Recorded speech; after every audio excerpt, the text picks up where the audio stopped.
एक बात कहूं, ये दावे के साथ कहते हैं हम, जिस शादी में हमको नहीं बुलाया जाता वो शादी अपने अंजाम तक नहीं पहुंचती। जैसे कि काव्या और वनराज की शादी, वनराज की दूसरी शादी थी ना, तब हमको नहीं बुलाया था क्योंकि दूसरी शादी हम नहीं कर पाते और उन्होंने हमको बुलाया भी नहीं था। इसीलिए तो देखो कितना जल्दी मामला तलाक तक पहुंच गया।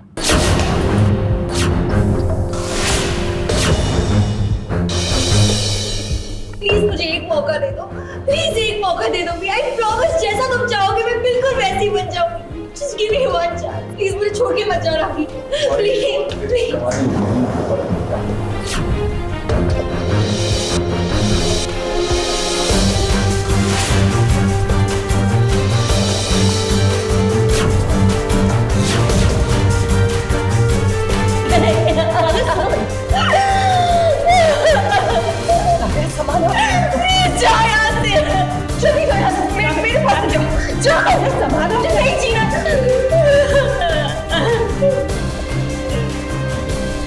टूट गई है वनराज और काव्या की जोड़ी। मुझे छोड़ दो प्लीज, मुझे नहीं जीना, मुझे नहीं जीना, मुझे नहीं जीना, मुझे नहीं जीना, मुझे नहीं जीना, मुझे नहीं जीना, मुझे बस काव्या।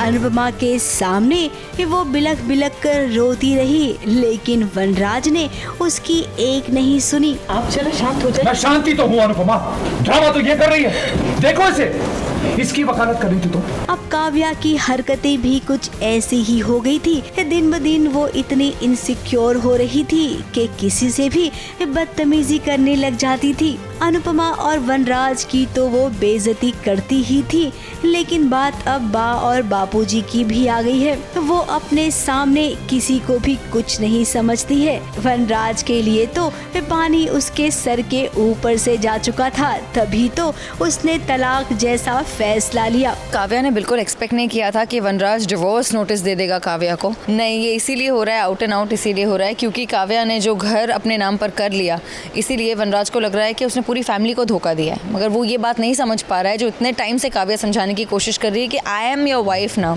वनराज और काव्या की लड़ाई शुरू हुई। ये दोनों एक दूसरे पर इल्जाम लगा रही हैं और ये सब अनुपमा के सामने हो रहा है। अब अनुपमा कभी भी गलत बर्दाश्त नहीं कर सकती है। शायद यही वजह थी कि वो कभी काव्या को समझाती तो कभी वनराज को। और तुम अपनी ये महानता बंद करो। मानता नहीं है ये, मानता नहीं है, मानवता है, इंसानियत। कोई मुझे महान के चिढ़ाए, कोई मुझे देवी के चिढ़ाए या फिर बेवकूफ के चिढ़ाए, मुझे उससे फर्क नहीं पड़ता।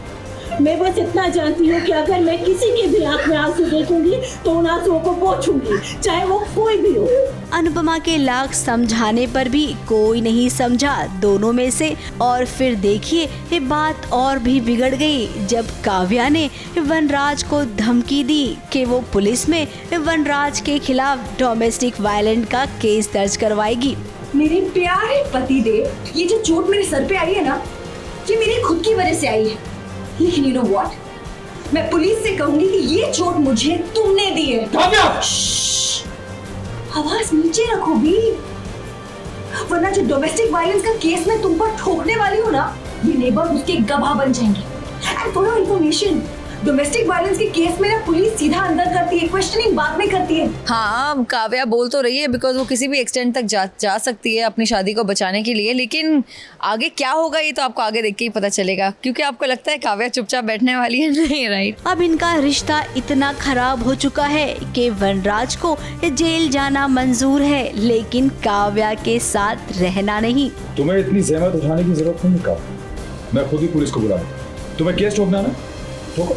मेंटल अब्यूज का, डोमेस्टिक वायलेंस का, चीट का, फ्रॉड का, जो केस ठोकना है ठोको। तुम काला पानी भिजवाना है तो काला पानी भिजवा दो, इसी बहाने कम से कम तुमसे पीछा तो छूटेगा मेरा। अब काव्या, तुमने अनुपमा के साथ जो किया था उसका घर तोड़कर अपना घर बसाने चली थी, लेकिन कहते हैं ना कि हर दिन दिवाली नहीं होती है, तो आपके लिए अब ये रात काली रात बनकर आ गई है।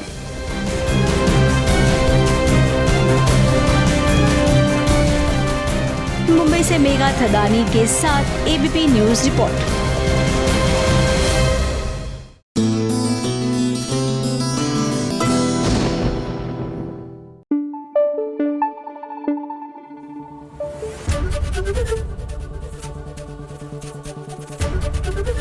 एबीपी न्यूज आपको रखे आगे।